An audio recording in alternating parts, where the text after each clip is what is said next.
దావీదైన భక్తుడు ఎప్పుడైతే ఆయన సామ్ 84 రాస్తూ చాలా బ్యూటిఫుల్ మాట మాట్లాడతాడు. ఏమని మాట్లాడతాడంటే, ఒక్క దినము నీ మందిరములో గడుపుట ఎన్ని దినముల కంటే శ్రేష్టమంట అండి? 1000 దినముల కంటే శ్రేష్టం అని చెప్పి అక్కడ ఆగిపోడు. దాని తర్వాత ఏం మాట్లాడతాడు తెలుసా అండి?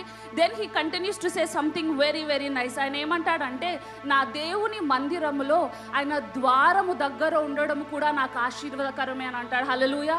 ఇంగ్లీష్లో చాలా బాగా రాసి ఉంటుంది. It says that I'd rather be a doorkeeper at the house of the Lord. అంటే దావీదైన భక్తుడు ఏమంటున్నాడంటే, నేను ద్వారం దగ్గర ఉన్నా చాలు నాకు ఆశీర్వాదకరము అంటున్నాడు. ఈరోజు మీరు నేను ఎక్కడున్నామండి? ద్వారము దగ్గర ఉన్నామా? గుడారము బయట ఉన్నామా? ఎక్కడో దూరముగా ఉన్నామా? ఎక్కడున్నామంట?